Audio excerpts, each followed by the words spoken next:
Hi there, I'm Michelle the Painter, and this is Paint and Sip at Home.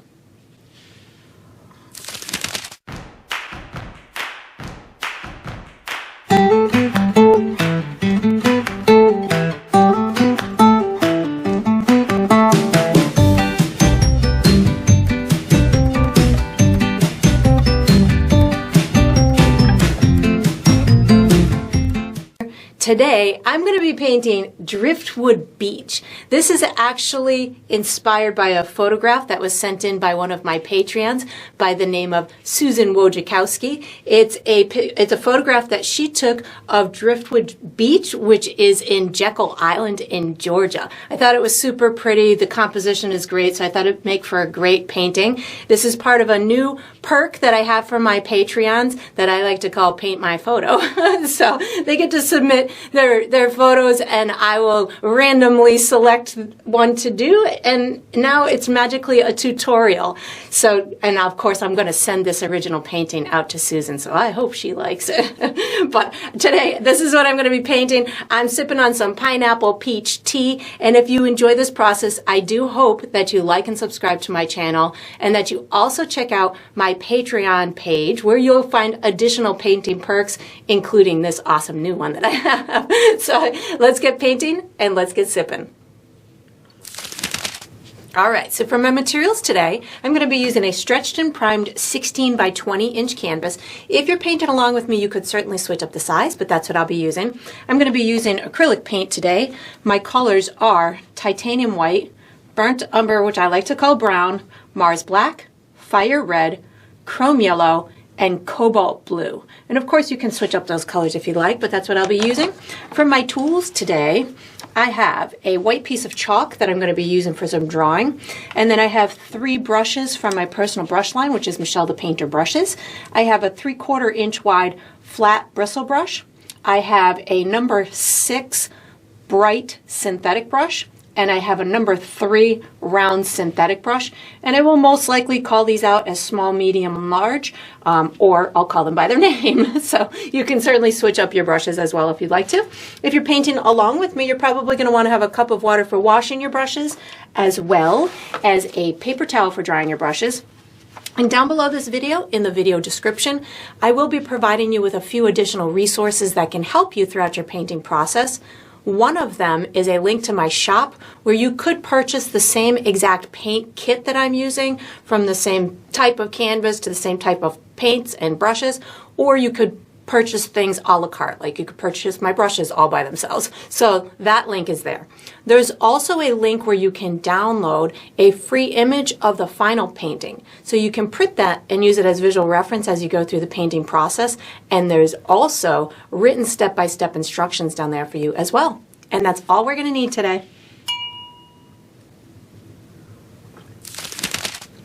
All right, so what we're going to do for the first step is we're going to paint a base coat onto the canvas. I'm going to be using my large bristle brush to paint, but I'm going to use my small brush to create 2 custom colors.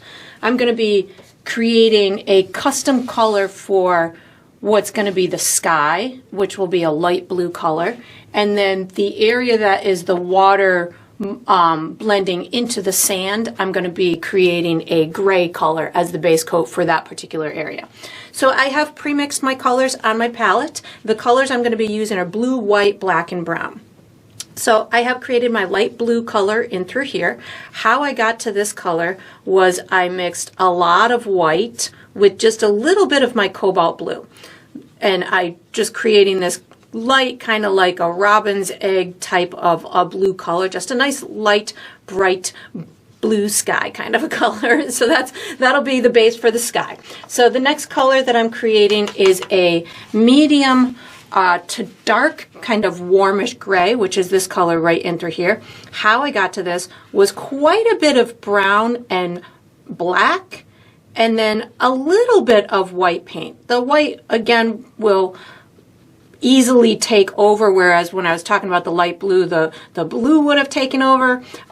So you can just add it a little bit at a time. I'm going for this kind of medium to dark gray color to represent wet sand, as well as the ocean that is going to be in this kind of interesting time of day, and it's going to look a little bit on the darker side. So this is where I'm headed with this. So once you've got those two custom colors, what I'm going to do is I'm going to take my large bristle brush, I'm going to take a little bit of my sky blue, and I'm going to mark my canvas how far down I want my sky to go. So for me, if I find myself about the halfway point on the left-hand side, I'm going to come down below that about 2.5 inches, give myself my first marker. And then what I do with my brush is I measure how far down I made that mark. So for me, it's just about at the line where the metal meets the black part on my brush. So I can come over to the other side and give myself a marker at about the same height. This will be just stopping points for me to stop my sky. And then I'm going to take that light blue. I reloaded my brush, and I'm going to take the light blue and color the entire sky with this light blue. I'm not worried about any gradients or any fancy brush stroke at this point. This is going to be just the base coat for my sky. We're going to be putting some beautiful clouds on top of it, and we're going to be putting a beautiful sun that's either setting or rising. I haven't figured out what. Let's see. If this place that we're painting, I think, is on the east coast, and the sun rises in the east and sets in the west. So I'm going to say that this maybe is a sunrise, I'm thinking. I could be wrong, but the person who took this photograph will definitely correct me on that, because this is inspired by one of my Patreon's photos. So it's we can talk to the source who took this picture. And I'm just going to go ahead and connect dot to dot, just bringing it all the way across. I obviously have to color in this area up into here, but you can see I didn't do any fancy brush stroke, mostly a left to right brush stroke, just giving myself a full soft, solid color for that sky, just going back and forth left to right to get it all to give me a nice level paint. And then what I'm going to do is I'm going to just bring this all the way across. I'm going to wash and dry my brush, and I'm going to paint the bottom portion with my gray color. I'm not concerned about a terribly straight horizon line right now. I don't want it to tip too much, but I don't need it to be perfectly executed for a couple of reasons. One, we're seeing this horizon at a distance. There's a lot more stuff in the painting that is going to become the focal point. So you can have a really soft horizon. You could have a clean horizon, but we are going to have a future step that we're going to be addressing this horizon line again. So that's why I'm personally not terribly concerned about mine looking super perfect at this point, but I am getting that sky to meet that horizon line. So I am just kind of going back and forth, left to right, and that gives me a fairly straight line. I will obviously double check it later to make sure that it's as straight as I want, but again, there's another step we're going to be doing on that horizon line, so I'm not concerned if it's totally perfect at this point. And then I'm just painting the rest of the canvas with this custom gray color that we created, and then we are going to be using this same brush for the next step. So once you've got this done, again, I'm just going to kind of go back and forth, left to right, give myself a nice smooth finish there. I will wash and dry this brush and get ready for the next step. All right, so what we're going to do for the next step is we're going to do the first layer on our clouds. I'm going to be using my large bristle brush. I do recommend that you make sure that your canvas is dry before you start this step. So this is the time where you get to take an extra long break if you'd like to, or you can find some kind of fun fanning method to get it dry, or you could do as I did and just whip out a blow dryer and get it dry that way. So the colors I'm going to be using are my sky blue, my gray, white, and brown. We're going to add all the little hues of the sun in a future step. This is just basically placing the clouds where we want them to be, getting them to go in the movement and the motion that we want, and making sure that our sky behind them is nice and finished. As I go through this process, I'm not going to have a lot of paint on my brush.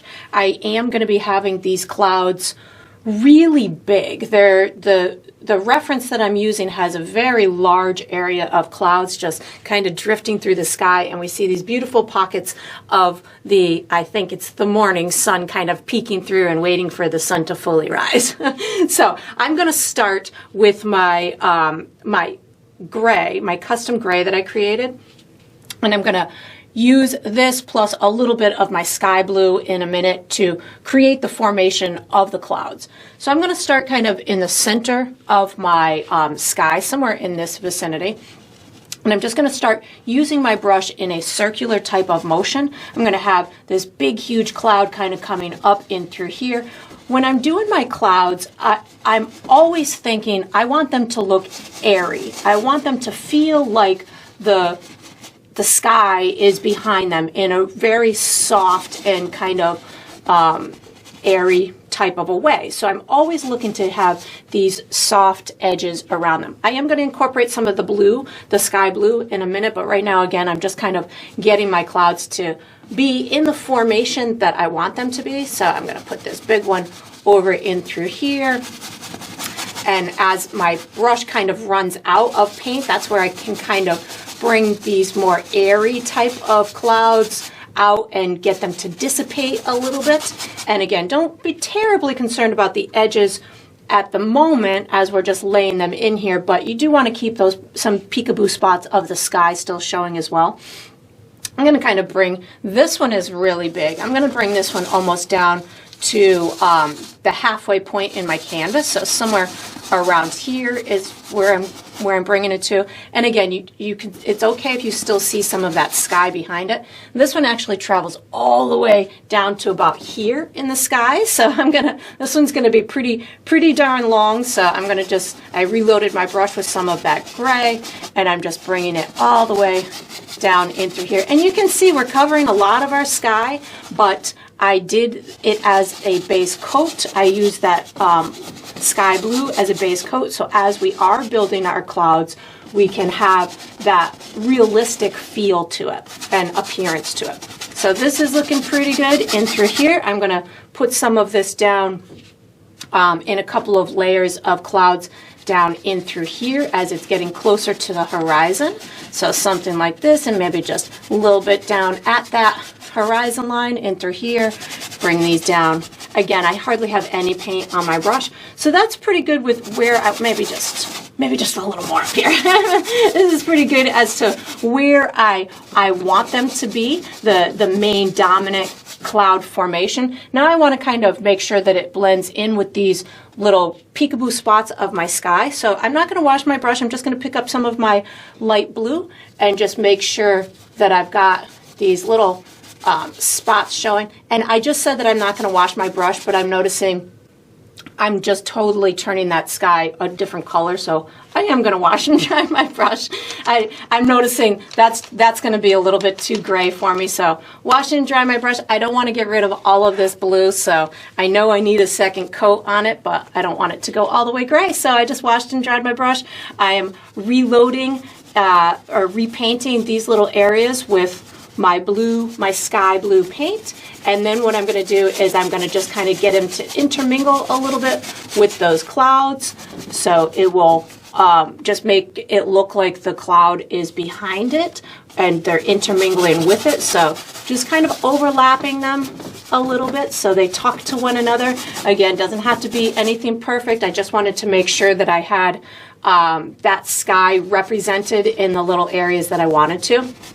So that's a fabulous start. Now what I'm going to do is I want a couple of lighter, whiter type of clouds kind of behind this big mass over on the other side or at the little tips.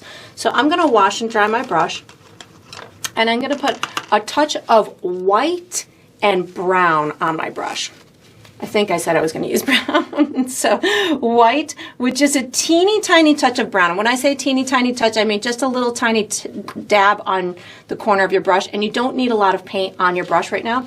And I'm going to put this at the other side of this big mass of clouds. So I'm going to put this kind of at the tippy top of this one, kind of on the other side.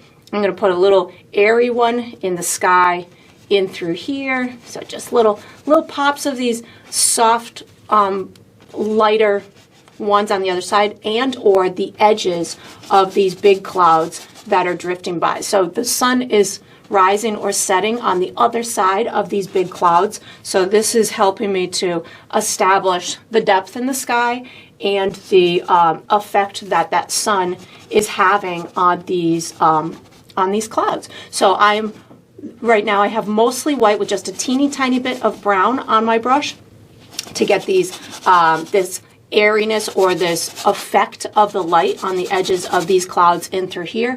And I'm just kind of letting myself run out of paint on this little mass of clouds up in through here. That's looking pretty good. I'm going to do the same effect to these guys down in through here.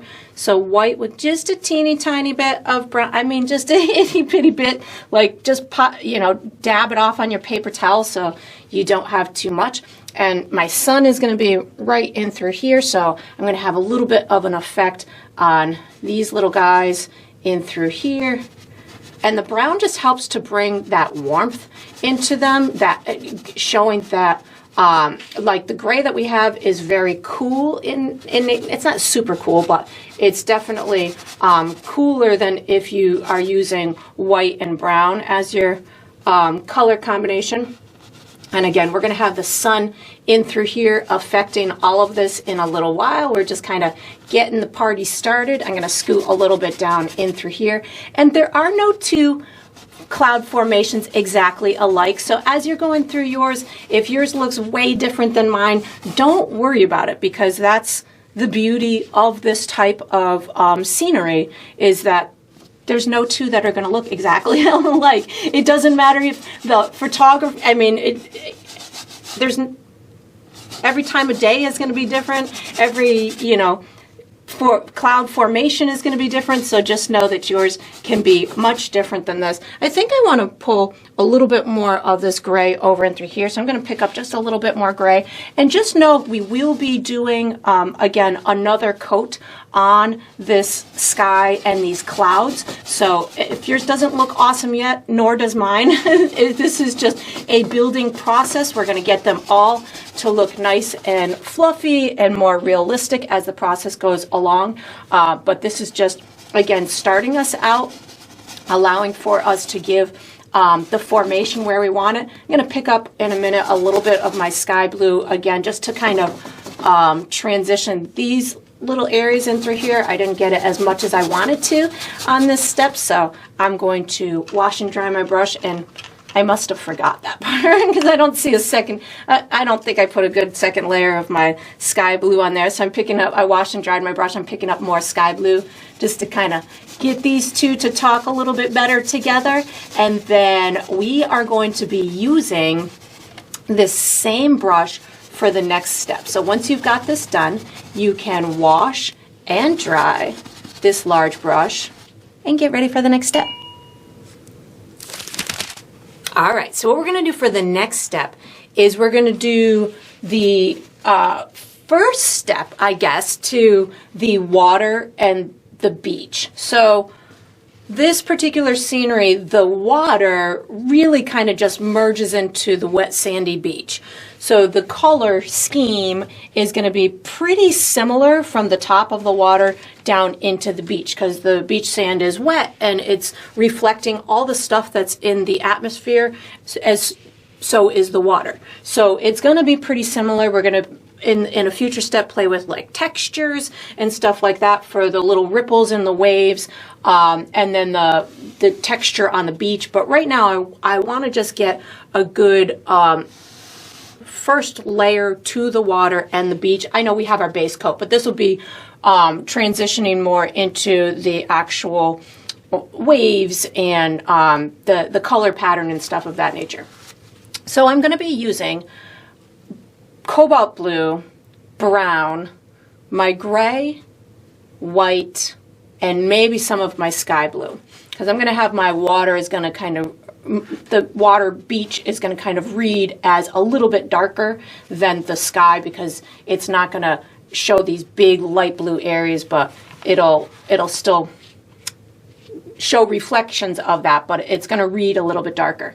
So what I'm going to do is I'm going to first start with a little bit of blue, cobalt blue and brown on my brush at the same time. And I'm going to go right up to the horizon and give myself a pretty clean line up at the horizon with these two colors. So this way, this is going to give me a little bit darker appearance of the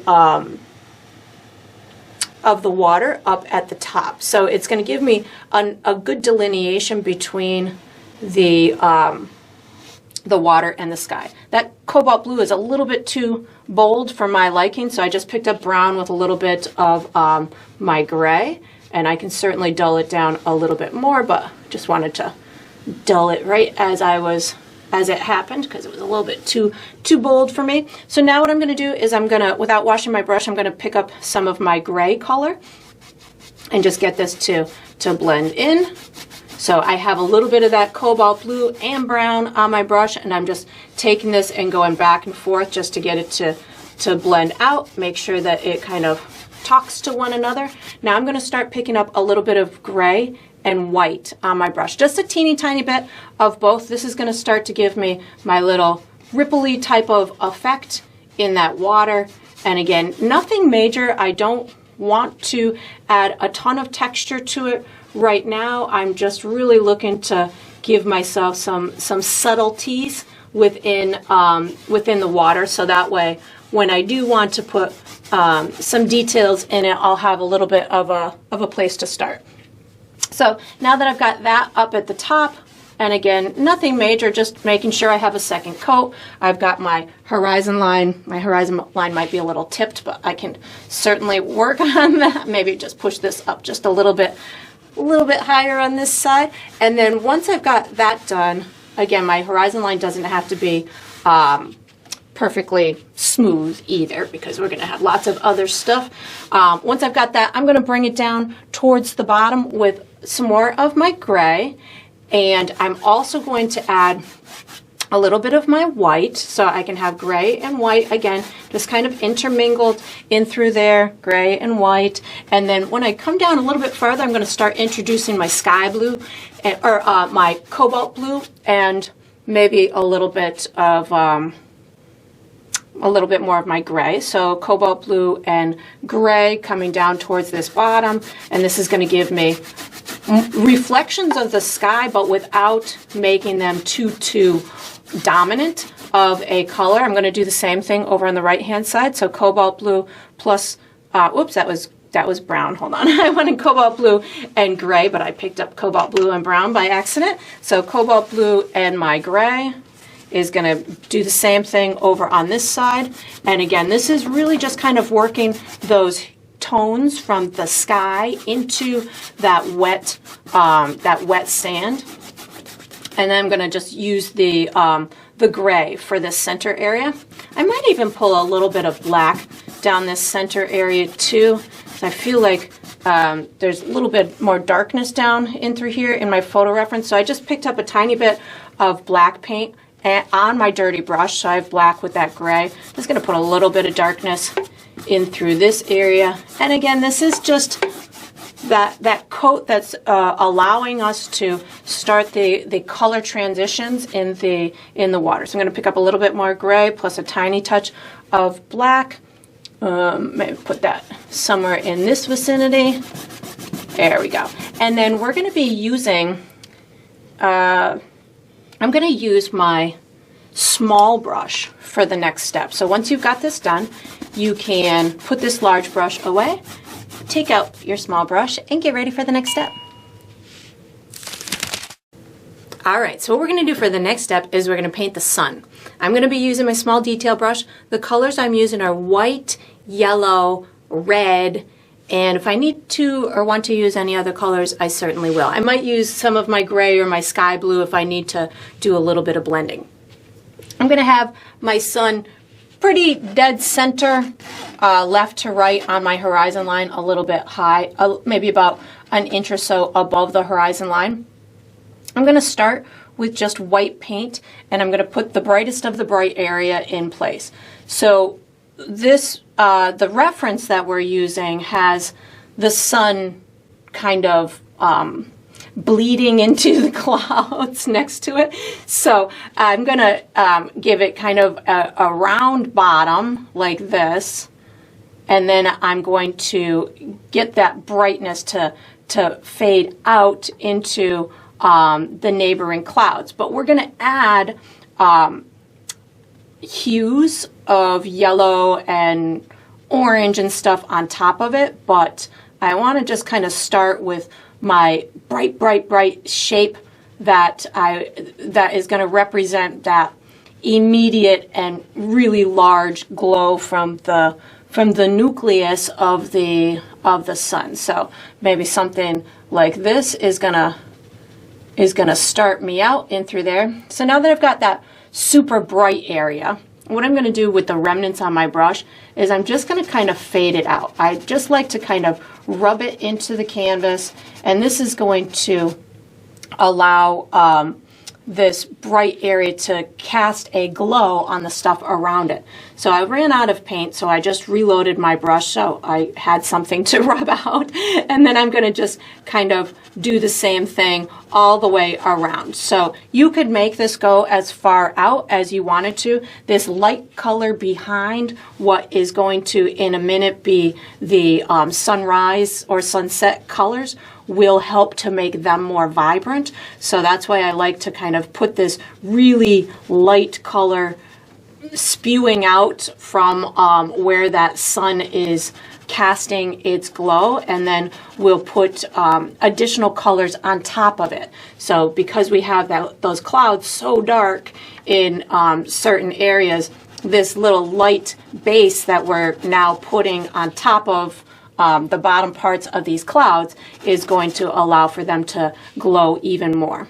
So I'm thinking that that's pretty good. I'm picking up a little bit more white paint to make sure that I have this center area as bright as I want. I might even end up putting it even brighter once it dries a bit more, because paint is transparent and sometimes you'll see the colors underneath it for a few layers, so that's good. I want to put a glow around the sun itself, so I'm just using a tiny bit of white paint on my brush to put a little bit of a lighter glow around it like this. And again, in a minute I'm going to put additional colors, my yellow and my red, on top of this, but you can see this is just kind of lightening up those clouds around it. And then once I've got that's looking pretty good to me. Just make sure that's nice and dry. Now what I'm going to do is I'm going to start adding my my glowy colors on top of it. So I have yellow and red on my palette. I'm afraid if I use red, it's gonna overpower it. So what I'm gonna do, I'm gonna pre-mix myself like an orangey color with my red and yellow. I can make this on the canvas as well as I'm going through the process, but I wanted to ensure that I didn't go too red, so that's why I'm mixing a little bit of an orangey type of a tone to account for in my sunset, or in the glow of my sun. So that's looking pretty good. I'm thinking that might be a little bit too yellow, but I can adjust it if I need to. I'm going to wash and dry my brush because I want to start with yellow on this glow as opposed to orange. So I washed and dried my brush. I'm going to start with a teeny tiny bit of yellow. The yellow will very easily take over, so just use it a tiny bit at a time. And I'm using it as like a glaze on top of that light area that I created with the white. So this is just adding to that, and again I let it kind of dissipate and fade out into that cloud because that's what it's going to do. It's going to affect the clouds. So that's what I'm allowing it to do. I'm just kind of bringing it over in through here. I'm getting it to glow underneath here, and then over here. I'll put the orange on in a minute, but I'm going to just start with that yellowy kind of color. And now I'm going to pick up some of that orange color that we created, and this is going to go farther on the outsides. And that is a little bit too yellow. Hold on, let me back that off. I had a feeling it might be too yellow as I was looking at it on my palette, but I tried it anyway. So I'm adding a little bit more red to it. It was a little bit too yellow for my liking, so I'm adding a little bit more red to to that mixture so it definitely reads as a nice sunsetty color. There we go. That'll make me happier. And then I'm gonna again just kind of add it on top of my yellow on the exterior. So every time I add a darker color, it's going farther and farther out.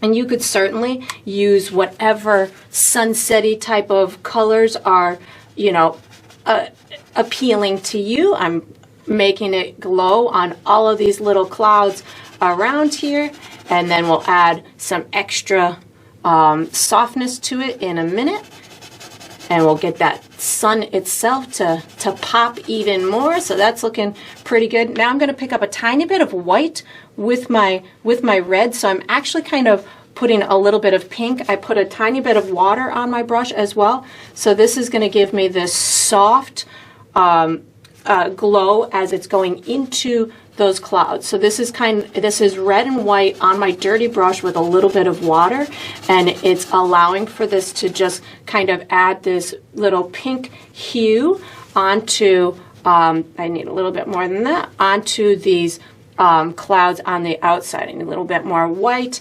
So a little bit of red and white is giving me this beautiful pink hue, just softening the edges of those clouds. And you can certainly make this go as light or as dark as you want. Again, I just keep on picking up a little bit of red and white to get this exterior little edge of the sunrise, sunset. I should have asked before I started this. I'm going with a sunrise. I'm just going to stick to it. That's what I'm calling it, a sunrise. It feels like a sunrise to me. And again, just red and white is giving me this soft glow as it's going away from that. I'm going to wash and dry my brush. I'm going to pop a little bit more white into that center. Again, I just keep building that white until it is as bright as I want. And then I would let mine dry because I feel like I might want to enhance the colors a little bit more, but it's looking pretty dominant and vibrant to me from where I stand over here on the side. But when it dries and I look at it afar, I might want to, you know, add a little bit more yellow to these edge glows, or, you know, a little more pop of the orangey tones into it. So once you've got yours to this stage, you can certainly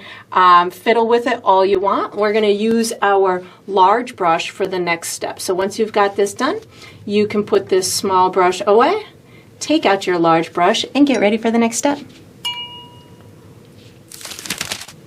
All right, so what we're going to do for the next step is we're going to finish our clouds. I'm using my large bristle brush. The colors that I'm going to use are my probably cobalt blue, sky blue, brown, white, gray, yellow, and red. I love it when I call out colors and then realize, oh, that's all the colors I have except for black. I don't think I'm going to use black, but I could be wrong. So what I want to do is I want to do a second layer to my clouds, and I want to add the effects of this sun. So I'm going to have little bits of my oranges and my pinks and my yellows kind of glowing on some of these clouds, like the edges of the clouds that are getting hit on the other side. Maybe this one I'll add a little pink into. And I really want to soften this big mass of a cloud as well, so it really just kind of almost fades into the skyscape. Maybe add a little bit more brightness, because you got to imagine, in my head, I'm imagining that the sun is peeking through these clouds, but it's also on the other side of those clouds as well. So it's kind of like a very cool picture. It's a very cool scene. So we're going to try and emulate that. So what I'm going to do is I'm going to start with some of my gray, because I really want to just make sure that I've got some nice softness on these clouds in through here. I'm going to pick up a tiny bit of my cobalt blue with my gray, again, just a teeny tiny bit, so I can put maybe just a little hint of that blue color in these clouds up in through here. And again, just really looking to make sure that they're soft enough. I'm going to now pick up a little bit of my sky blue, just to make sure, again, that these edges where they're meeting the sky meet as much as I want them to. And again, you could really play with this as as much as you want to get it into a different tonal value. If you wanted to, you could get yours lighter or darker, whatever works for you. You could also in this process use a tiny bit of water on your brush as well. If you're looking to just kind of get that paint to sink into the crevices of the canvas, sometimes a little bit of extra moisture on your brush will help to do that. I just picked up a little bit of my gray plus my sky blue plus a teeny tiny bit of water, and I keep wiping my brush off on my paper towel. So this is allowing me to get that real airiness on the edges of those clouds, as well as I can put that a little bit within the cloud formation in order to give just a little bit more dimension to it. And as I work my way through my clouds, that's going to be my process. So I just picked up a tiny bit more cobalt blue to maybe get this area to sink in just a little bit more. And again, in my head, I'm thinking that this cloud is the closest to us. I'm going to pick up a little bit of gray plus a tiny touch of white on my brush just to kind of get this softness on this side. In through here. Again, I'm just kind of right now putting a second layer on my clouds to make sure that they're as airy as I want them to. I'm picking up a tiny bit of my cobalt blue with my gray. So I kind of keep switching back and forth between these colors just as I'm kind of rolling through the the clouds. I just picked up some of my light sky blue in through here to get this little edge to blend as well. And you can see I just keep wiping my brush off on my paper towel, getting these edges, picking up a tiny bit of water. So I sometimes, again, when I don't want to add more paint to my brush, but I do want it to dissipate a little bit, that's where the water or liquid medium or something along that lines on your brush can help you to spread it around without adding more paint to your brush. So something like this, I can get additional kind of airiness to that. This is too linear for me in through here. I'm going to pick up some of my sky blue just to get that to kind of meld with that a little bit better.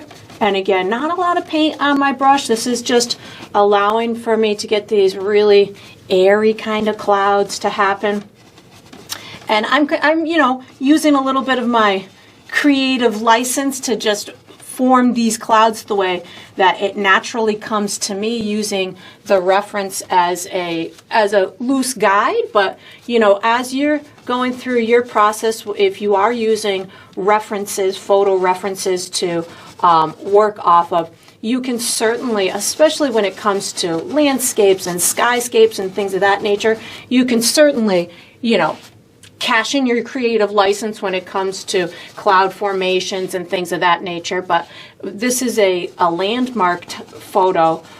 So when we get to the iconic piece of the land that is, you know, very representational and very iconic to this particular beach, we'll get that pretty spot on. But when it comes to clouds and things of that nature, feel free to, you know, explore your own thoughts. So in through here, I think I'm going to put a little bit more of, I think I'm going to go cobalt blue and my sky blue in through here. I want this to be just a little bit, oh, and a little bit of gray. It's a little bit darker in through here, but still kind of working its way with that sky. So something like that. And again, just making them really nice and soft looking. I'm going to put a second coat, or I'm going to put the effects of the light in a minute. Gray plus a little bit of white is going on my brush right now, just to, again, give myself this little second coat on even these small clouds that are off in the distance. So now that I've put my second coat on those clouds and I'm digging the way that they're looking, I'm going to start adding the effects of the sun. So I'm going to use a little bit of white and brown to start, and that's where I'm going to start. I'm going to put this second coat right on in through here, and again, very little bit is maybe just a little bit more white, so I can make sure that this reads as light as I want. So I'm just kind of allowing for this lightness to happen on this edge of this cloud in through here. And I'll pick up just a little bit more white, get this a little bit lighter. Again, and to me, this is the edge on the other side of the cloud. So something like that. We got some in through here too that I'm putting on. So again, just a little bit of white right now, just to get that lightness to happen on these edges of the clouds. Very little bit on my brush, and then maybe just a little bit on these guys in through here. That's looking pretty. There's a little scoop of a little top edge of this cloud back here. We've got so again, just a tiny bit of white paint on my brush right now to get these lighter areas in the clouds. This cloud, the top of this one behind there, it's got a little bit. We got a little bit on these guys in through here. So again, just a little tiny bit of white paint I'm using to just kind of get those top edges of those clouds. This little guy in through here, I'm going to put a couple little spots of extra white on what I had already done. I'm thinking that that's looking pretty good. I'm going to put now a little bit of my sunset colors kind of on the top of this cloud in through here. So I'm going to wash and dry my brush. I'm not going to put a lot of paint on my brush. I'm going to give it kind of a similar effect to what I did here, which is just kind of using it as a top coat to them. So I'm going to use a little bit of red, yellow, just kind of getting that mixed a little bit on my palette, and a touch of white. So it's kind of like a little bit of a light orange color, and water on my brush. I don't need much of this at all. So just a little bit of water, and I can just kind of use it almost like a little bit of a glaze on top of these clouds. So it's a little bit of an orangey type of a tone. I'm going to pick up a little bit of white in a minute as well. And you can really get this to glow as far as you want it to. I think I'm going to pick up a tiny bit more white and red, so it's a little bit more pinky in some of these areas, like maybe underneath here. And again, hardly any paint on my brush, just a little bit in order to kind of add that glow on the clouds themselves. And as you're going through this process, if you find that you're really digging one of these colors, you're really digging the light peach or a light pink or a light yellow, put it in other places. Don't feel that you have to do it exactly in the same places that I'm putting. You might find that, you know, some colors are really speaking to you and you want them to be more dominant in the painting. Take it there. That's where it's going to be the best representation of you. Oh, this is looking pretty fancy. So I'm just adding, again, a little bit more of this lightness in through here. I feel like this is not fully realized. I'm picking up a little bit more gray and white in through here. It just looks a little unfinished to me. So I just picked up a little bit more of my gray and white to kind of soften that out. And you can always, if you want it, you can add purpley type of hues into your sky. If you wanted to put cobalt blue with a little bit of red, you can I just picked up cobalt blue with a little bit of red, and you can certainly, that's what would happen in a sky. The colors meld together. You can have them, you know, it's like a prism of colors. So red, yellow, blue, they're all going to make those varying tones in between. Picking up a little bit of white on my dirty brush just to kind of, I feel like I want to kind of accentuate this little area in through here. And then once this sets, you know, and dries a little bit, I would definitely kind of maybe fiddle with it a little bit more. I'm not sure if I'm going to fiddle with mine at all anymore, but I definitely want to let it sit for a minute and dry before I cast my final judgment whether or not I want to do any more to it. But I'm thinking that I've got some good transition from my sun kind of glowing on my surrounding clouds. So that's making me happy. Just adding a little bit more lightness in through here. Again, you can make yours as soft, as bright as you want. And then once you've got that done, we're going to be using our,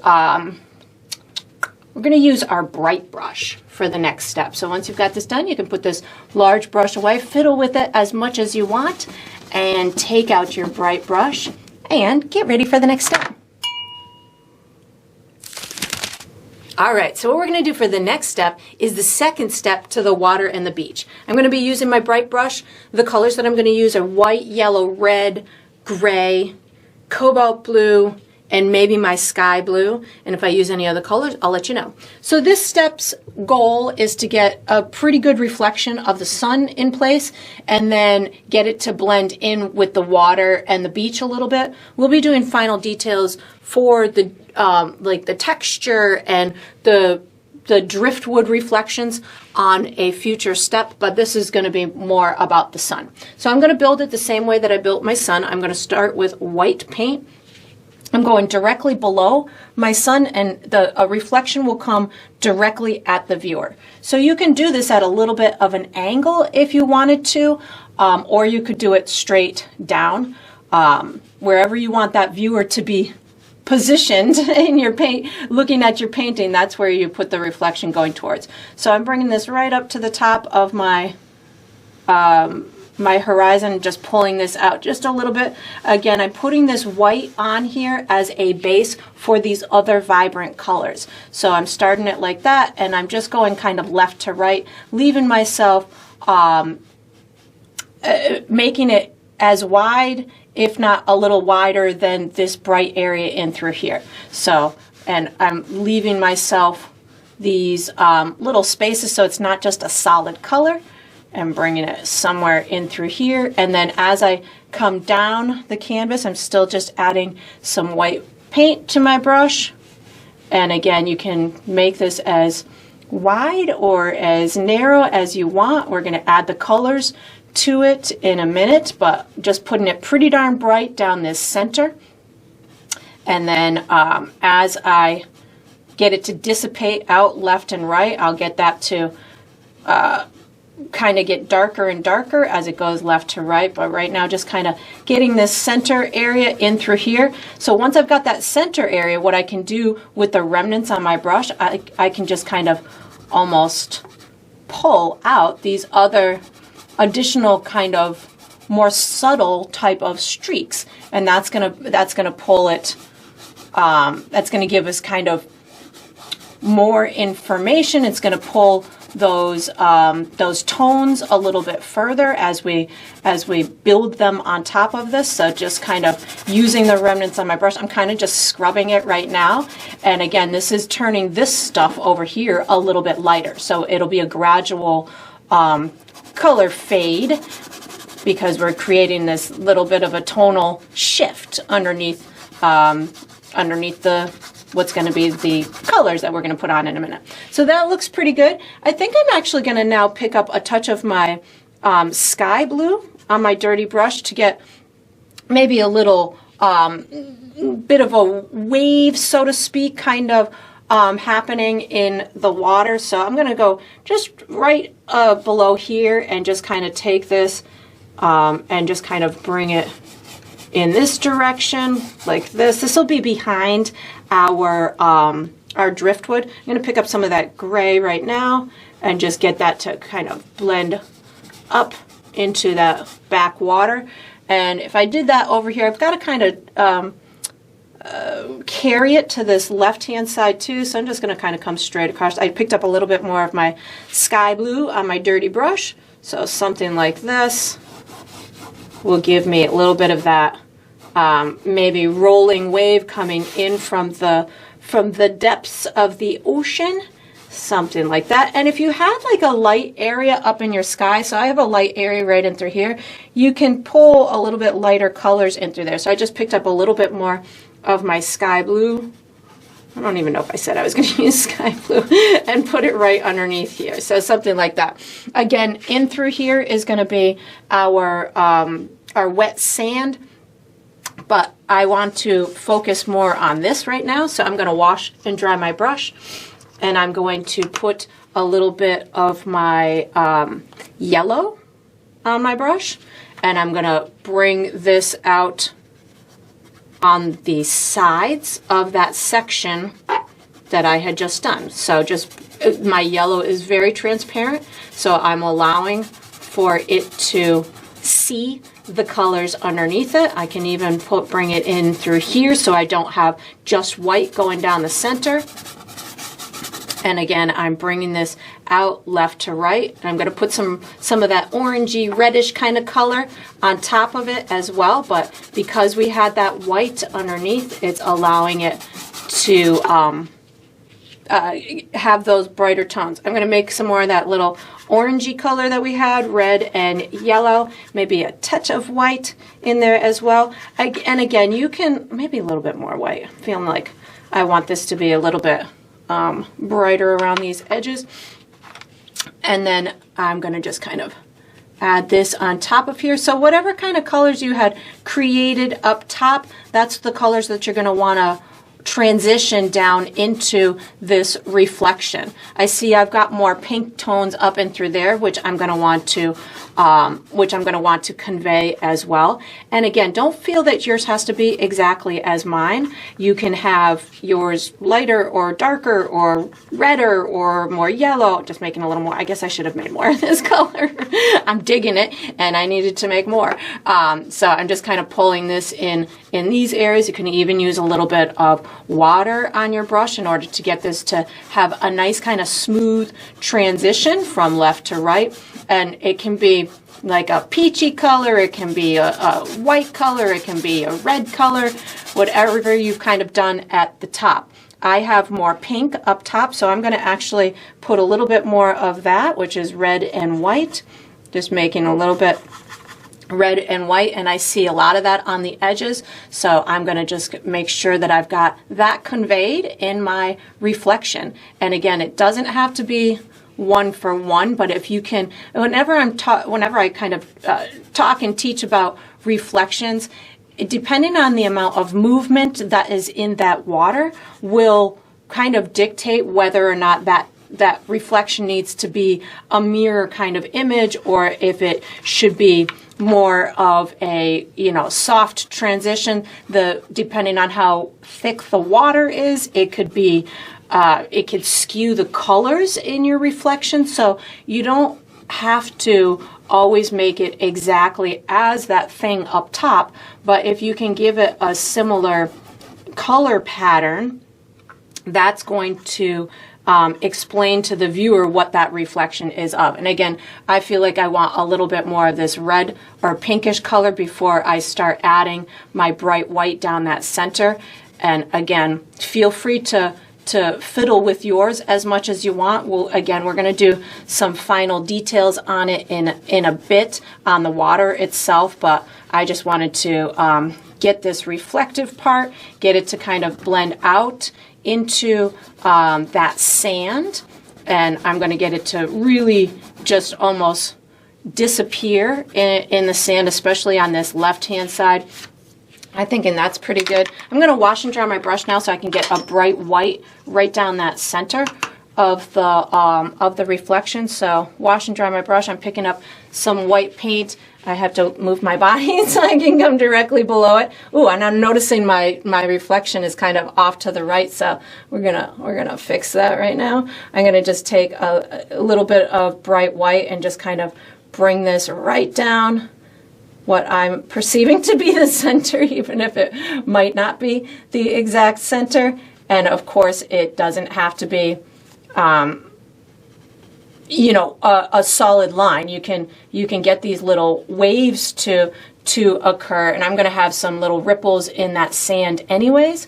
And then once you've got this done, again, let it dry. You might find that as yours dries that you want to go brighter, or you want to go more yellow, or you want to go more red, whatever, again, is speaking to you. I know, again, that I'm going to have another step involved on these little final details, so I'm definitely going to just kind of wait to cast judgment upon that. But I think this is all I'm going to do for now on this step. Whoops, except for that little mark. Who made that mark? I'm going to just get rid of that mark right now. I'm going to be using my chalk for the next step. So once you've got this done, you can put your brushes away, take out a drawing utensil, and get ready for the next step. All right, so what we're going to do for the next step is we're going to draw an outline for our driftwood and the tree. Driftwood tree and branches and stuff. I'm using my chalk. You could certainly use any drawing utensil that you'd like. Again, I'd recommend that your canvas is dry before you start this step. What I'm going to be doing, I'm going to just give you placement on these, on the tree and the big lying down piece of driftwood. I'm not going to be drawing out every single little branch. I'll do that during the painting process. I really just want to kind of get them in place and have an idea of where I want them and the size of them, and then I'll be making all the little branches and stuff during the painting process.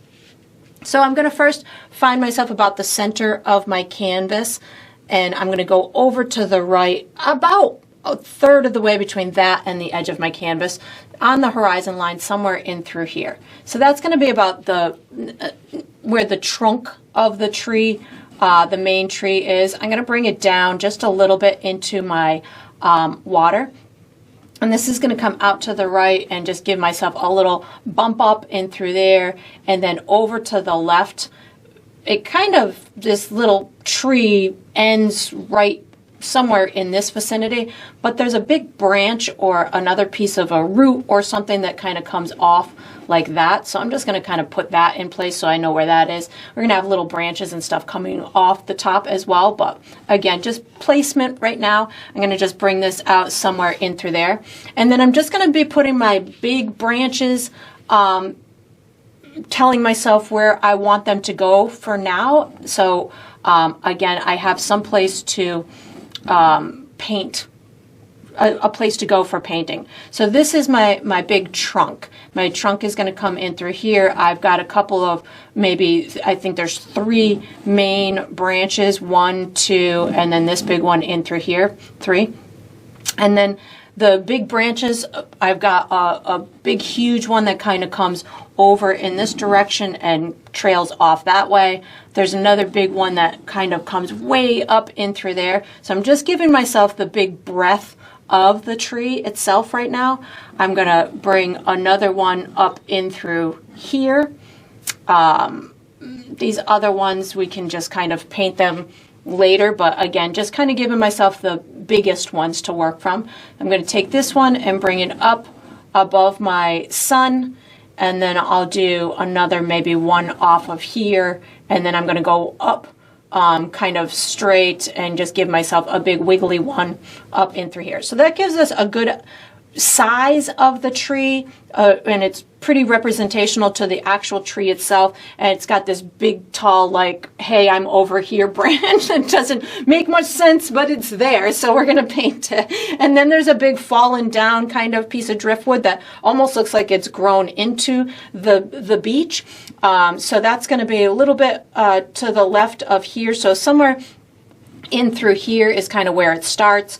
It comes almost like in this like curved way in through here, and it kind of this is where it rests in the water or in the beach. This is where it rests, and then it's got these couple of little additional branches, and then its main trunk, I guess, or the main big branch kind of comes over and ends over in through here.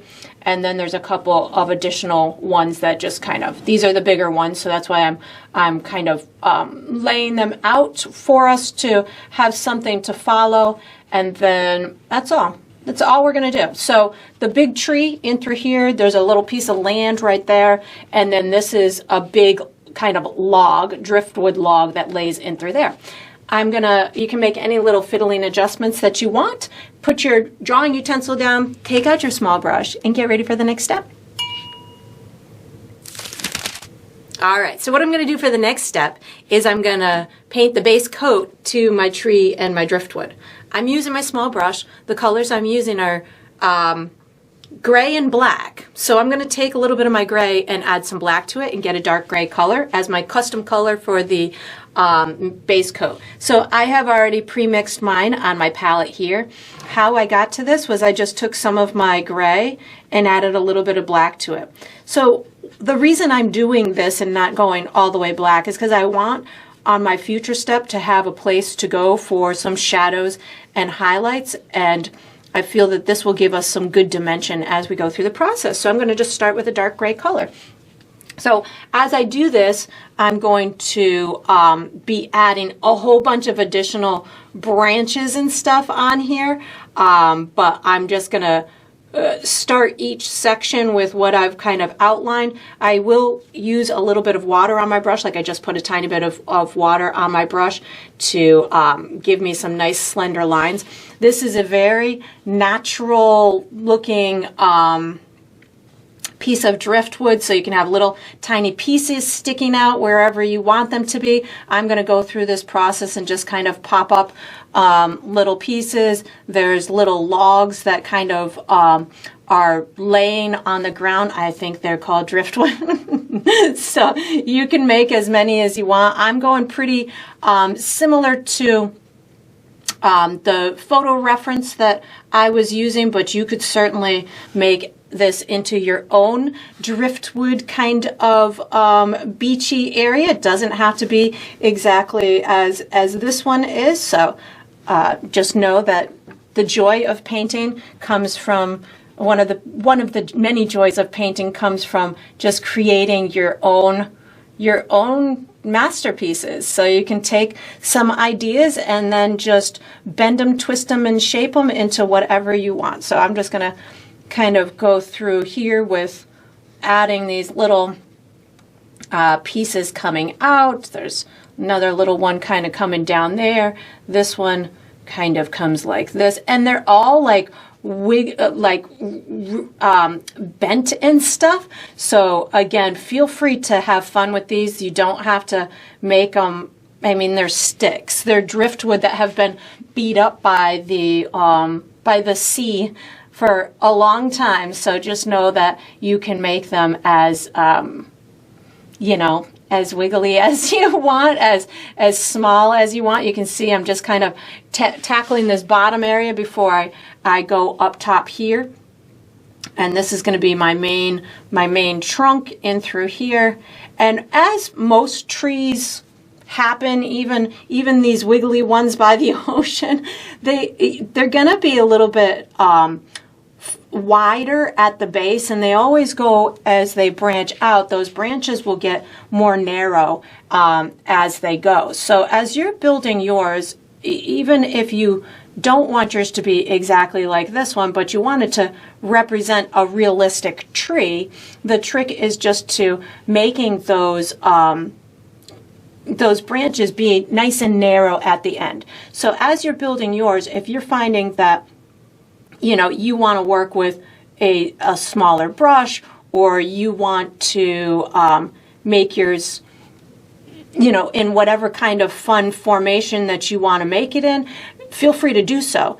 But if you want it to look like a realistic tree, just, if you can incorporate those little skinny edges to it, that's going to help you along to making it look a little bit more realistic. And just adding those little tiny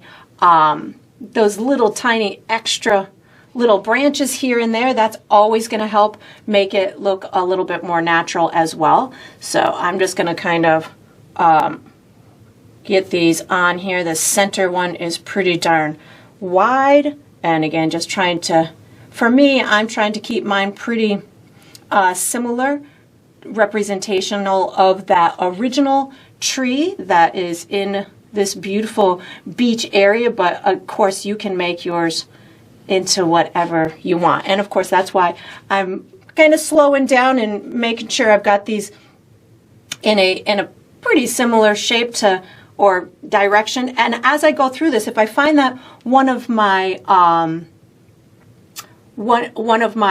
chalk marks is not exactly as or where I had wanted it, I can always just leave that chalk mark and erase it with water later. So don't feel that, if you put a chalk mark in a certain place that you're stuck with having it there. You can always put it or erase it at a later time. So I'm just kind of going through here and getting these to be, a little bit wider as they're coming into the tree itself in through here, and trying to get them to be as wiggly as they are in the natural tree. But that's a tall tale or a tall order to fill as you're doing these, because we all have our favorite way of making trees. I know that I tend to make mine very similar to the ones that are outside my backyard. Without even thinking about it, they all look the same. They look like maple trees by the time I'm done, because I have a lot of maple trees or birch trees. So as you're making yours, if yours ends up looking like an indigenous tree to where you live, don't worry, you're not alone. That happens to the best of us. So I'm just thinking to myself that these are wiggly branches that have been wind blown, and they've been, formed by Mother Nature's wind and sand and all kinds of other stuff. So I'm trying to get them a little bit wiggly, but I know in a minute I'm going to be like, I'm just going to make branches, and I'm not going to even worry about the wiggliness of them. But I'm concentrating pretty hard on it right now, but I'm thinking that that's pretty good. I'm going to get a couple skinny ones up in through here, pretty good for my main ones, and in a second I'm just going to be very carefree and put a whole bunch of little tiny ones on, but just trying to get the main ones that I feel are representational of this particular tree. So again, if you're doing something that you want to be representational of a certain place or a certain scenery, the key for me is just to get some of the main or the real identifiable things on there. Like get a pretty similar shape to the tree, get it placed in the right place, and that way when the viewer is looking at it, they can identify it as such if you want them to. This is one of those places that a million pictures have been taken of this place, but this particular photographer got this beautiful angle on the sun, got a beautiful time of the day. So it really is making for a fabulous composition. But again, I don't need to get every single thing exactly where it was in order to explain to the viewer, or have the viewer understand that it is this specific place, that it is this specific tree, that it is, everything that, we want it to be, or the exact place. So now I'm just going to go through and make myself a whole bunch of little tiny branches coming in, because I've got the main gist of it, and I might add, I might end up adding more once I see what it looks like once it's dry, or before I start. I feel like I want a couple more over here once I see what it looks like after I get all of these on. I feel like I want another one up and through here. So again, just trying to give myself a good representation of what the original tree was, but I'm not terribly concerned about every single little branch being exactly the same. So I'm thinking that that's pretty good. So now what I'm going to do is I'm going to head on down to the piece of driftwood and just give these little tiny ends just their little pointiness that I know is going to be representational, because we see all the points to these little branches, so that's looking pretty good. Now I'm going to go down to this guy over here. So again, just my dark gray with a little bit of water on it. I'm going to tackle the main structure first, this main log in through here. And again, doesn't have to be exactly as this. There was a couple points that seem to be kind of resting in the water, so that's where these little points are that I'm doing right now in through here. And then this main branch kind of looked like it was kind of coming up like this, and then set back down and rested in the beach floor, something like that. And there was a little bump right in through here. So again, as you could certainly this because this is a landmark that has lots of photographs have been taken of it. If you wanted a different, you like the idea of the composition, but maybe you want it at a different angle, you can certainly, I'm sure there's other renditions of this that you could take a look at and put it at a different angle or a different time of day. I think this needs to go up like that. So it's just one of those fun things.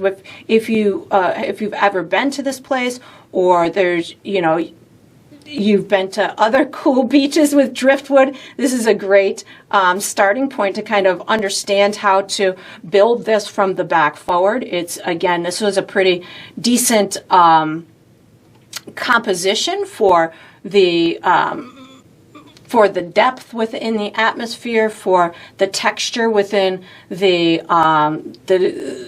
plant or the tree life, and all these fun little details that are going to happen on the beach, which is pretty neat. So it's a neat composition, which is why I really liked it and wanted to paint it. So I'm thinking that that's pretty good.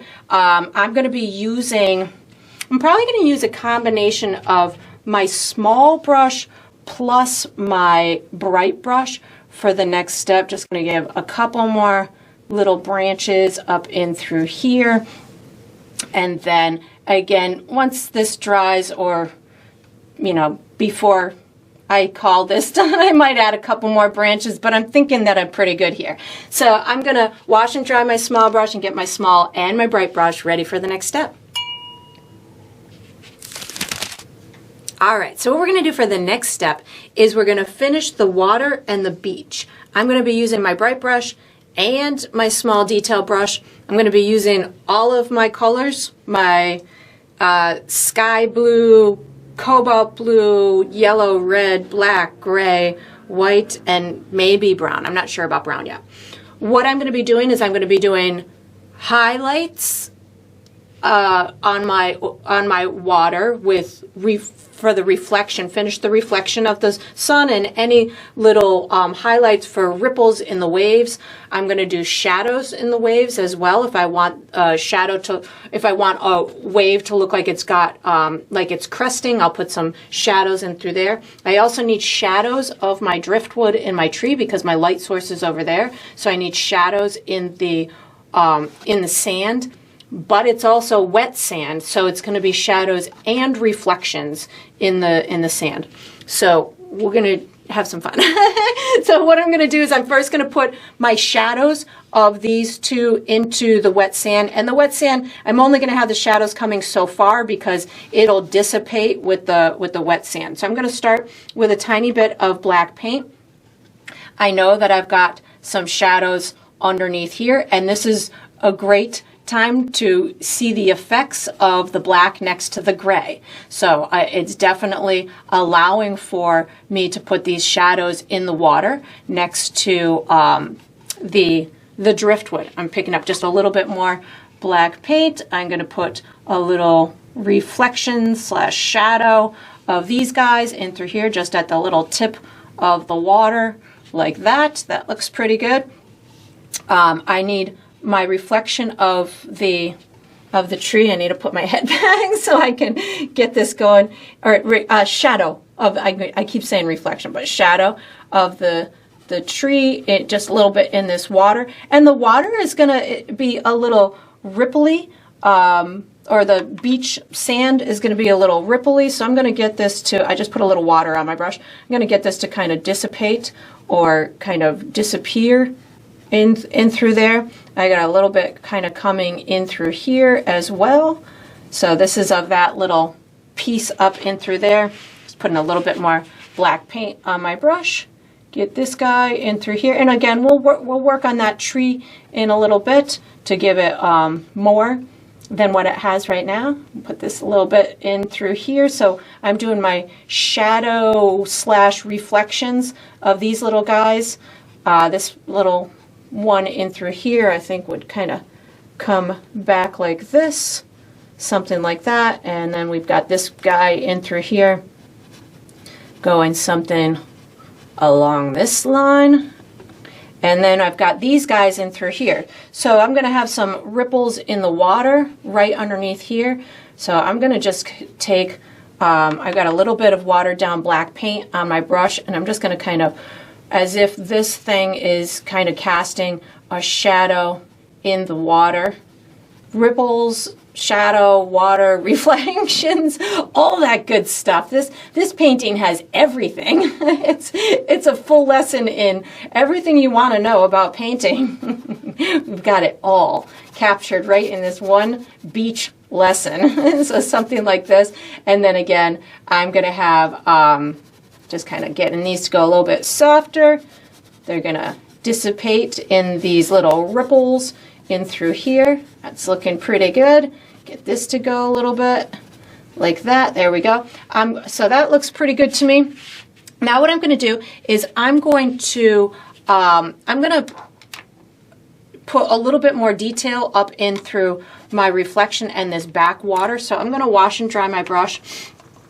I just want to, this looks pretty good up in through here, but I feel like I want to have like a little wave in through here and one over here and here, just to kind of break up and put a little bit more distance there.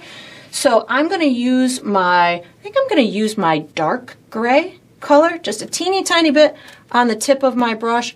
And this will give a little kind of shadow underneath this wave that looks like I already started a little while ago. Maybe I've got a little break in these two bright spots, so I can put a little shadow of a wave kind of coming into the shore. You can even put these little additional ones going back wherever you feel that you want to put a little extra movement. Just these dark areas within that water are going to help sell that story.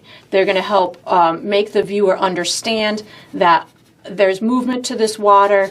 If the dark gray doesn't work for you, you could always use a dark blue. As a matter of fact, I think I'm going to take my cobalt blue and add that dark gray to it. Give myself a little bit darker of a version. You could also put a little bit of red in it, in your cobalt blue mixture. That'll make it look a little bit more purpley or more towards, not necessarily ultramarine, but it'll take that almost greenish hue out of it.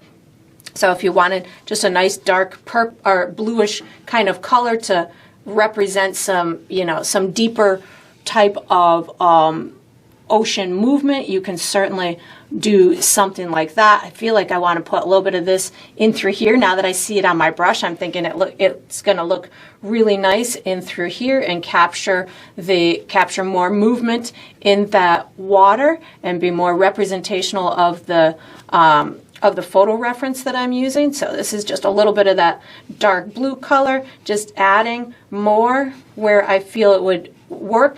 I'm going to also use this this dark blue color to start the little ripples around the pieces of the driftwood in through here. So this is just a little of that custom dark blue, giving myself just little kind of ripples, making there look like there's movement in this water in through here. The waves are trying to make their way around around these little pieces of wood that have made their home on this beach. I think I want some sunset color in there. So that's looking good. And again, I'm digging this dark blue, so I'm gonna maybe put some of this over in through here, just get all this stuff to talk together. Maybe a little bit in through here as it's kind of coming around the edges of that. And I like this color that I'm using right now, so I'm gonna just kind of put it in this sand with a touch of water on my brush, give myself just this additional hue of blue, which is tickling my fancy, so I'm gonna do it. So that looks pretty good. I'm now gonna pick up a little bit of what am I gonna pick up? I'm gonna pick up my light gray with a touch of white on my brush, just to cap off with a couple of little dots these waves. So light gray plus a touch of white is on my brush, just giving myself this final little motion in the ocean on these guys in through here. I'll use this a little bit around these the edges of the driftwood. And again, we've got that second layer coming on the driftwood, so if you bump into it like I continue to bump into mine, don't worry, you'll be able to make any modifications.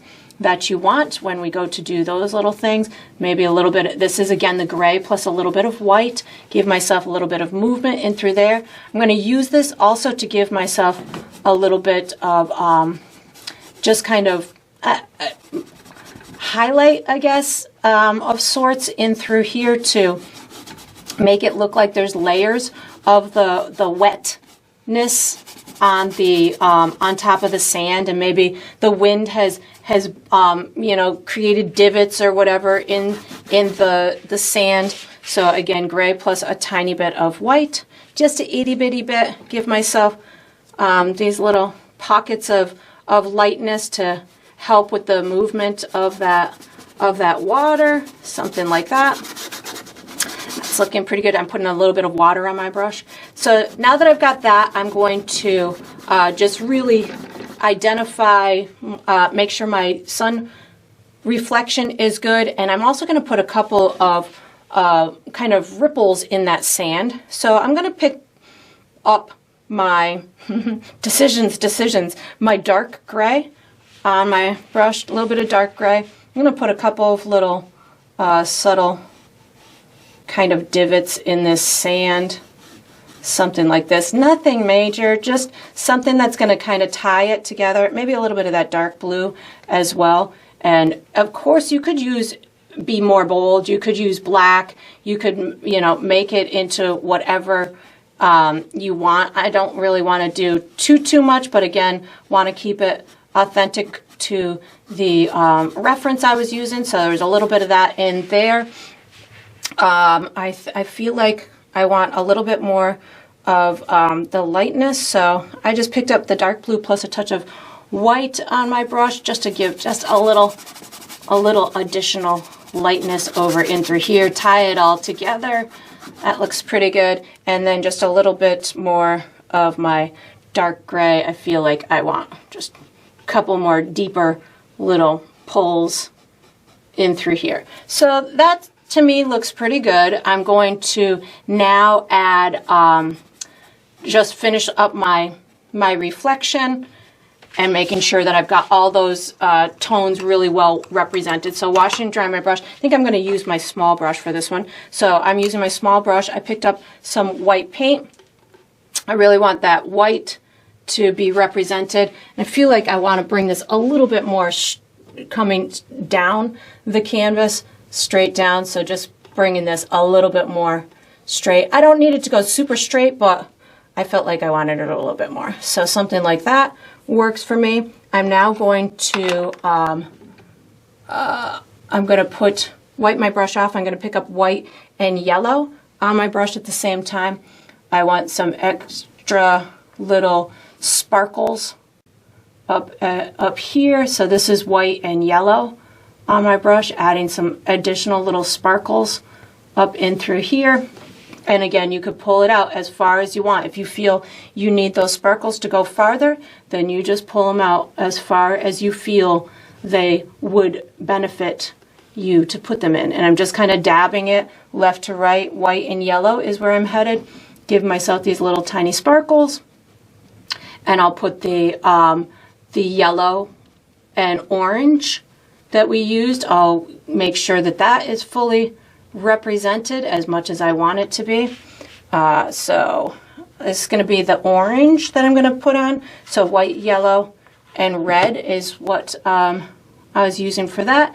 And just make sure that that's pretty well represented. I felt like that needed to come a little bit more in this watery area over in through here and here. So just making sure. I'm going to switch back to my bright brush just to get a little bit more of this, maybe a little bit more red too. Get a little bit more of this in through these guys, in through here. And then once you've, got it in a visibly pleasurable place to you, it's all about just kind of doing little tweaks and fiddles with it. You could certainly make those, like those divots could be a little bit more pronounced. I just put a tiny bit more of the dark gray on my brush in order to, maybe sell the story of these little divots a little bit more. You could put a little bit more of the highlight of maybe a little yellow and white on the top side of those little divots. So, you know, just playing with those little things can bring it really into a remarkable, realistic place. But if that's not the place that you want to go, just make it painterly. Have fun with the highlights and the shadows, and have fun with getting those reflections to happen. And then once you've got this done, we're going to use our small brush for the next step. So you can put this bright brush, or whatever brush you were using, away, take out a small detail brush, and get ready for the next step. All right, so what we're going to do for the next step is we're going to finish our tree and the driftwood. I'm using my small detail brush. I'm going to be using black, brown, white, red, and yellow. If I use any other colors, I'll let you know. So what I'm going to do is I'm going to add some strategic shadows and highlights so I can just bring these trees, to the tree and the driftwood, to life, and add maybe a little, in a couple of spots, some little glow from the sun. So I'm going to start with a touch of black paint and a little bit of water. I like using my thinned out paint because it gives me control. And I'm going to start adding some shadows on this side of these objects. So this is where I can kind of, like if I want one of these sticks to pop out, I can put a shadow kind of on the other side of it. I can make whatever kind of little marks I want in order to separate out some of these sticks, but I don't necessarily, I mean, this is probably a pretty firm piece in through here. I'm just leaving little bits of the gray showing, so it looks like it's got some dimension to it. Even these guys over in through here, I'm not coloring them all the way black. I'm just adding little bits. In the areas where they're meeting the water, if you need to finesse that any with a little bit of your watercolor, you certainly could. Like, I feel like I want to, while I'm over here, and before I forget, I'm going to actually just pick up some of my sky blue and just give myself maybe a little bit of ripples right by, like maybe it's pushing the sand or the water around those edges or something. Just something to get that to go into the sand or something. That looks good. So I digress. I'm going back to my black, washing and drying my brush, picking up some black paint, and I'm going to do it on this back side of this tree and through here. So we'll take this branch, for instance. If I put my shadow kind of down that back side, I could skip this one and then just put a little shadow in through there. And then what that's going to do is it's going to make this branch look like it's kind of protruding from here as opposed to just the edge of it. So just strategically placing some of these shadows will help you give a little bit of dimension. You can even put that shadow just kind of up the center of the back side of it, because again the light source is directly across from it. So down in through here, maybe this little guy in through here gets his shadow like that. And then we can bring this one in through here. So this is kind of leave the light or the gray where it would be affected from the light source. And again, I don't necessarily want it to go all the way black, so you can certainly use a little bit of water within your mixture, so that way you're just adding this dark tone, but it doesn't necessarily have to go all the way black. And then I'm just going to kind of streak up some of these branches with some watered down black paint. This can definitely help you to tell which branch is kind of in front of the other. So if I just take a little bit of black, and let's say this branch is on our side and so isn't this one, and then this other one is behind them, you can, you know, dictate where those highlights and shadows go in order to explain to the viewer what side of the tree that branch is on, or what side, you know, is it on opposed to another one. So that'll just put them in front of one another. And again, I'm just kind of streaking in at this point, just little black marks, because the smaller branches are definitely not as important to get that that thought process in a believable place. We just need little dark marks up in the smaller branches in order to give them some dimension. So again, no worries about making them, you know, in front of the other or anything like that, or worrying what side of the branch you're putting that dark mark. Just flipping in a couple of dark areas as in those smaller branches is gonna, or adding extra branches like I just did, will be just fine. So if you want to add extra branches, now is a great time to do that. And then these ones right in front of the sun, I'm gonna add a bit of a highlight with my sun glowing colors to them in a minute, but right now I'm just concentrating on my silhouette shadow. Oh, that looks pretty. It has a great effect close up. I don't know if you guys can totally see the effect that these little shadows are having, but they look great from my end. And same thing here. I'm going to just kind of take this black and pull it up and just give myself some great dimension on these little sticks coming up in through here, this bottom side in through here. Well, it could be the bottom, it could be just the back. Just imagine wherever that light source is, anything on the opposing side is going to have darkness to it. Again, I want to kind of fiddle with this going into the water. I want it to really read as these pieces are kind of stuck in the water, right, or in the beach in through here. So I'm just pulling out some extra little ripples in through there. Again, just a little bit of black with a touch of water on my brush is giving me all I need for this darkness. And because I am using a little bit of water, that's going to help as it dries. I might have some areas that are a little bit more transparent than others, so it'll create a natural kind of gradient for me without me really having to do a whole heck of a lot. So that's looking pretty good. Now I'm going to add some strategic highlights. I'm going to wash and dry my brush.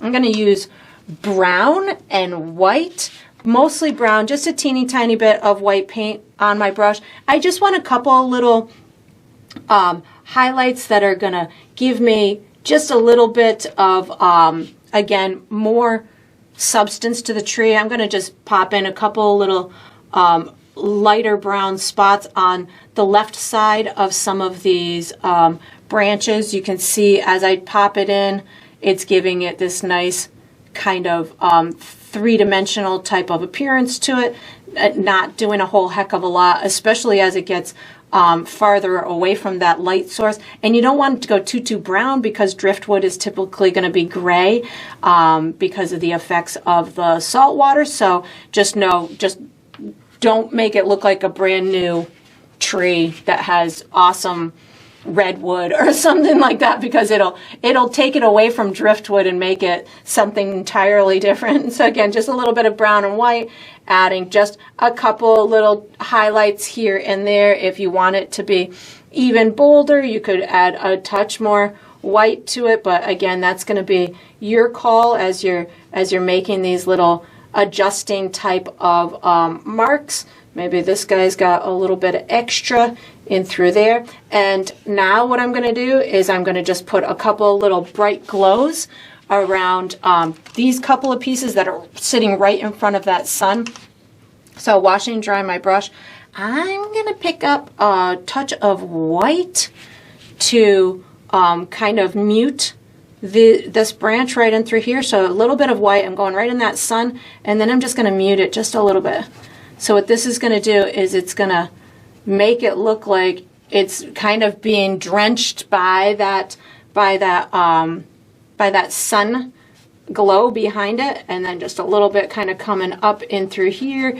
And now I'm going to pick up a touch of yellow. Oh, I'm going to do that little orangey mixture, yellow, red, and white.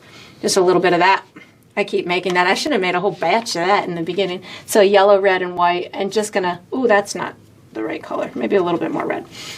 Just give a little bit of this onto a couple of these branches in through here. Not much, just an itty bitty bit. I'm gonna actually put a little water on my brush and just kind of, and it doesn't even have to be right on the branch. It could be just a little glow around the branch, something like that. I'm actually going to pick up a touch of white just to back a little bit of this off. There we go. That looks pretty good. And of course you can make yours as bright, as dark as you want. I'm going to use a little bit more of that orangey mixture just right here on the edge of the tree, in through here. Just get a little bit more glow on it. And you could even pick up a touch of white, and if you wanted a branch to really kind of pop out, just add a teeny tiny bit of a white outline next to it on the side where the sun is, and that's going to get it to really take on the glow from the sun. And then you just fiddle with it. Let it dry, see if you have any little adjusting things that you want to do, and then once you've got it in a place that makes you happy, we're going to use this same brush for the next step. So you can just wash it and dry it and get ready. All right, so we are on to the final step. This is the final step of every painting, which is to sign it. So I typically sign mine in the bottom left or the bottom right. I'm going to be using my small brush. I think I'm going to go bottom left on this one, and I'm going to go with my gray, my lighter gray that we had made earlier. I like to sign mine with my initials, but you could certainly sign yours with your first name or the date or a symbol. Whatever you want for your identifying mark to be is up to you, because it's your painting and you get to sign it however you would like. And that's going to conclude this painting. I hope you enjoyed the process. I hope you painted yourself a very pretty, serene type of scenery, and I look forward to painting and sipping with you again sometime.